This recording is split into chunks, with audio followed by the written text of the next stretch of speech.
97,5 FM Pro 1 RRI Padang. Twitter @Pro1Padang. Facebook Pro 1 RRI Padang. Mobile application RRI Play. Pro 1 RRI Padang. Kanal Inspirasi Pro 1 RRI. Terima kasih pendengar, Anda masih bersama kami RRI Pro 1 Kanal Inspirasi. Selamat pagi pendengar dimanapun Anda berada, senang sekali saya Tito Oktri bisa kembali hadir menemani Anda untuk kesempatan edisi kali ini. Pendengar, hari Kamis tanggal 6 Oktober 2022 ya. Sekarang kita sudah ada dalam program Religi Pagi akan menemani Anda pendengar hingga tepat pukul 6 waktu Indonesia Barat. Dan pendengar, di kesempatan kali ini saya juga sudah bersama dengan para narasumber kita yang sudah hadir di studio kami, pendengar di Pro 1 RRI Padang. Saya akan sapa dan juga perkenalkan untuk Anda. Ini dia yang pertama, ada Dekan Fakultas Agama Islam Universitas Muhammadiyah Sumatera Barat ya, ada Dr. Haji Firdaus MHI. Ini saya coba sapa dulu. Selamat pagi. Assalamualaikum Pak Ustadz Firdaus. Waalaikumsalam warahmatullahi wabarakatuh. Selamat pagi untuk semua. Iya, kabar baik ya? Ya, alhamdulillah. Alhamdulillah. Kemudian berikutnya, pendengar, ini narasumber kita juga saya sapa. Ada Ibu Sekar Harum Pertiwi MPD, selaku dosen PGMI Fakultas Agama Islam UMSB ya, Universitas Muhammadiyah Sumatera Barat. Selamat pagi. Assalamualaikum Ibu Sekar Harum. Iya, kabar baik juga ya pagi hari ini. Alhamdulillah. Baik pendengar, kita membahas terkait sifat sejati seorang pemimpin ya. Anda bisa ikut bergabung bersama kami melalui telepon di 812878 atau bisa juga melalui WhatsApp kami pendengar di 0811 6666 975. Baik, ini Pak Ustadz dan juga Ibu Sekar ya. Kita mulai pembahasan kita dan saya ingin awali dulu ini dari Pak Ustadz Firdaus ya, terkait bahasan kita. Bisa memberikan pengantar dulu sebelum nanti ke Ibu Sekar ya. Ya. Silakan Ustadz. Baik.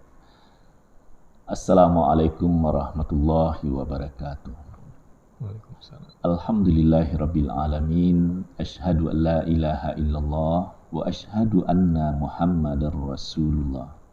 Rabbishrah li sadri wa yassirli amri wahlul 'uqdatam min lisani yafqahu qawli. Allah di hadapan malaikat menyatakan akan menciptakan seorang manusia yang populer disebut Adam untuk menjadi khalifah di bumi. Artinya pemimpinnya yang akan membuat bumi ini menjadi indah, sejahtera, terawat dan seterusnya, sehingga para malaikat itu menanggapi, bukan menyanggah. Engkau ciptakan manusia, apakah tidak bertumpahan darah? Lalu Allah jawab, ya aku mengetahui apa yang tidak kamu ketahui. Jadi kehadiran manusia di muka bumi adalah sebagai khalifah, itu disebut juga pemimpin, juga sebagai hamba Allah, harus dengan segala ketaatan. Jadi bisa memimpin dan bisa dipimpin. Terus kalau contoh utama dari kepemimpinan dari semua nabi-nabi, ya kita ambil pada diri Rasulullah, karena pada dirinya itu ada contoh teladan yang sempurna. Pada dirinya baik ucapan, tingkah laku atau perbuatan sehari-hari itu menjadi standar ya, bagaimana akhlak atau sifat sejati dari seorang Muhammad sallallahu alaihi wasallam. Lemah lembut, ya penyayang dan seterusnya. Dan pada kita semua juga sebenarnya adalah pemimpin, paling tidak memimpin diri sendiri. Tentu tidak mungkin kita sendirian, kita di mana saja adalah bersama, sekalipun di rumah tangga, di lingkungan yang lebih luas, tingkat RT, RW dan seterusnya ya. ada lagi organisasi, ada lagi banyak persatuan-persatuan, apalagi berbangsa bernegara. Jadi bagaimana kepemimpinan yang sejati atau sifat pemimpin yang ideal itu, inilah yang kita coba hadirkan. Sekarang saya bersama Bu Sekar Hanum, seorang dosen muda di program studi PGMI ya, Pendidikan Guru Madrasah Ibtidaiyah. Kami mengangkatkan tentang kepemimpinan ya, sifat pemimpin yang sejati itu. Mungkin itu Pak Tito, kita beri kesempatan sama Bu Hanum. Iya, baik. Silakan Ibu Hanum. Ini sedikit untuk juga bisa membahas terkait bahasan kita di kesempatan kali ini, sifat sejati seorang pemimpin. Begitu dari sudut pandang Ibu Sekar Hanum. Silakan. Baik. Ya. Tentang sifat sejati seorang pemimpin, kalau di dalam Al-Quran itu kan tentang pemimpin banyak dibahas, dan salah satunya di dalam surat An-Nisa ayat 59 tentang taatilah Allah, taatilah Rasul, dan taatilah pemimpin yang ada di antara kamu. Menurut saya merangkum ada 5 sifat sejati yang harus ada dalam seorang pemimpin. Yang pertama itu selalu merendah bukan meninggi. Maksudnya di sini pemimpin itu kan sebenarnya adalah orang yang tinggi di antara yang lain, sehingga dengan tingginya jabatan yang sudah ada itu, sifat yang ada di dalam diri juga tidak boleh meninggi, tidak boleh mengakukan diri sendiri, tidak boleh berbicara dengan nada yang tinggi kepada bawahan, harus dengan nada yang lemah lembut, harus bisa memilah dan memilih kata-kata yang baik kepada bawahan. Terus yang kedua, adil merata, bukan pada yang hanya berharta ataupun yang setingkat. Maksudnya di sini adalah seperti timbangan, harus bisa sama rata, harus bisa adil, karena bukan hanya pada yang memiliki pengaruh besar saja terhadap suatu hal, tetapi juga pada mereka yang baru dirangkul dengan baik dan diberi arahan juga dengan baik. Kemudian ikhlas membimbing, bukan menuntut jasa. Nah, di sini kan seorang pemimpin itu harus jiwanya harus membimbing dengan baik, harus merangkul anggotanya agar bisa sama-sama berkembang, agar bisa sama-sama maju untuk kebaikan bersama. Bukan ketika ada suatu hal menuntut atas apa yang sudah dia ajarkan, atau sudah menuntut untuk bisa dibalas atas apa yang sudah ia berikan gitu. Kemudian yang keempat, merangkul bukan memilih. Merangkul itu merata kepada seluruh anggota, bukan hanya kepada satu atau dua saja, karena banyak pemimpin yang bukan semua pemimpin, tapi beberapa yang hanya fokus kepada satu atau dua orang saja, sehingga mengabaikan beberapa anggota lain karena dianggap tidak bisa diajak bekerja sama dalam hal-hal yang tidak sesuai yang mereka mau itu. Terus yang terakhir, menutup aib bukan menebar aib, karena kan di dalam suatu lingkaran itu apapun yang terjadi di dalam harus orang-orang yang di dalam saja yang tahu, tidak orang luar dulu. Tapi banyak juga yang terjadi di masyarakat, pemimpinnya malah sibuk mengumbar aib yang di dalam tanpa harus mengkoreksi yang di dalam dulu,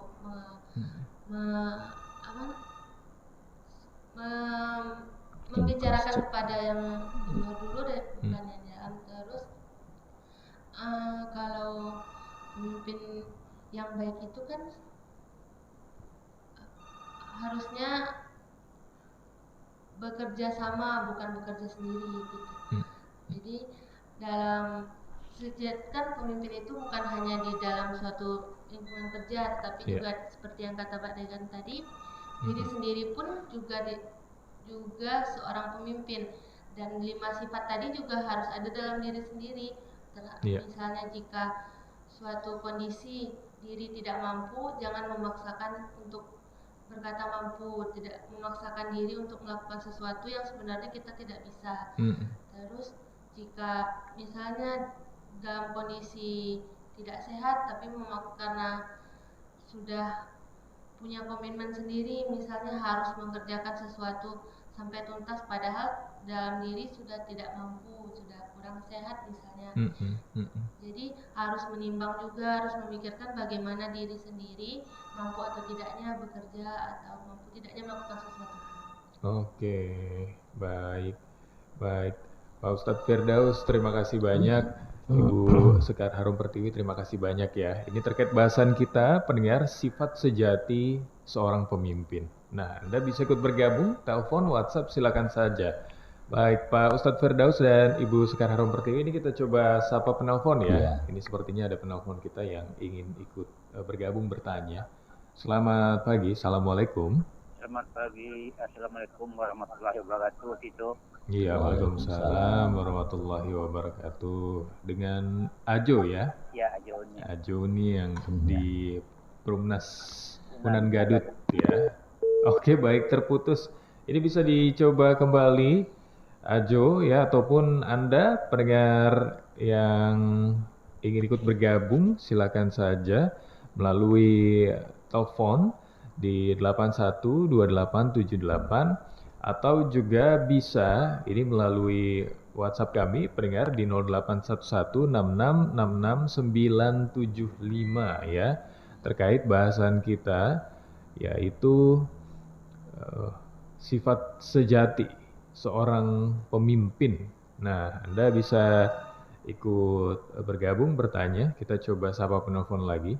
Selamat pagi. Assalamualaikum. Iya, baik. Terputus ya tadi ya. Mohon maaf ini. Oke, baik. Bisa dilanjutkan. Waalaikumsalam warahmatullahi wabarakatuh. Ya. Silakan Ajo. Halo. Ya, silakan Ajo. Ya ayyuhalladzina amanu atiiullaha wa atiiur rasul wal ulil amri minkum. Pemimpin ya kita harus taat. Tapi bagaimana pemimpin yang tidak taat atau yang saleh atau yang betul tidak benar?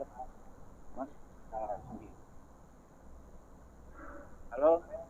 Ya, sekarang kan banyak tidak seperti Khalifah dulu, Abdul Aziz, banyak yang dulu itu kan disiplin kepada dirinya. Nah, baru dia disiplin kepada orang. Sekarang kan banyak orang menyuruhnya pandai tapi mengerjakan tidak. Nah, bagaimanakah kita memimpin rumah tangga Ibu Sekar Harum? Yang pertama kan pemimpin itulah ibu rumah tangga. Sekarang kan banyak diserahkan saja kepada privat-privat begitu. Minta pencerahan Pak Ade. Waalaikumsalam. Waalaikumsalam warahmatullahi wabarakatuh. Baik, silakan ke Pak Ustadz dulu ya. Baik. Silakan Pak Ustadz Firdaus. Pemimpin tentu ya diharapkan yang ideal. Tapi kalau kita misalnya di ranah Minang, pemimpin itu hanya tinggi seranting dulu selangkah. Jadi artinya dekat dengan yang dipimpin. Sekiranya pemimpin ada salah, khilaf atau sesuatu yang janggal, tidak terlalu sulit untuk menyampaikannya. Tentu disampaikan dengan cara yang baik, karena pemimpin itu kan juga manusia. Bisa saja dalam hal tertentu yang dipimpin lebih menguasai materi, apakah materi keilmuan atau seluk-beluk di tengah masyarakat. Nah, tapi karena sudah ada yang dituakan, ya nanti ada kesalahan misalnya sampaikan elok-elok, jangan dipermalukan, apalagi dengan kata-kata yang kasar. Anda pemimpin kok begini-begini misalnya ya, cari waktu yang tepat gitu. Terus misalnya pemimpin hanya menyuruh saja, dia tidak memulai dari diri sendiri. Nah, inilah manusia. Di sini pula lah perlunya rakyat atau anggota itu cerdas, ikhlas, karena sebenarnya orang yang dipimpin, pada yang dipimpin itu juga ada kepemimpinan. Dia juga berhak menyampaikan titik lemah yang memimpinnya itu. Maka pemimpin yang bijaksana dia sangat berterima kasih tatkala dia mendapat kritikan, mendapat masukan. Jadi bukan satu hal yang dijadikan dendam. Nah, hanya saja bagi rakyat atau anggota ya elok-elok dalam menyampaikan kritikan. Inilah ilustrasi atau inspirasi yang hebat di dalam suasana salat. Kalau imamnya salah, misalnya duduk dari sujud tidak berdiri, langsung dia berdiri, berarti kan ada kesalahan. Itu ditegur dengan indah sekali, subhanallah. Jadi tidak dicaci maki, bagaimana nih harus duduk kok berdiri, tidak gitu, tapi subhanallah dengan bacaan yang benar pula, maha suci Allah. Jadi maksudnya apa? Yang tidak pernah salah itu suci dari kesalahan hanya Allah saja. Jadi dengan demikian imam tadi dia juga tidak marah. Ikuti saja saya tidak, anda gitu ya. Tapi begitu dibaca subhanallah, Allah takdirkan tadinya dia berdiri, dia segera duduk. Begitu kalau menegur dengan indah. Begitu juga filosofi dari Al-Quran. Al-Quran walaupun bicara tentang azab, tentang malapetaka atau tentang neraka ya, tapi kalau dibaca dengan benar terdengar indah sekali itu. Dengan irama yang bagus, padahal isinya itu ancaman sebagian ya.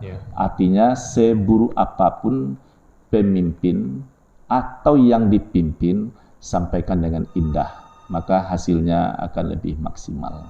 Oke. Baik. Terima kasih banyak Pak Ustadz Firdaus. Saya ingin bergeser lagi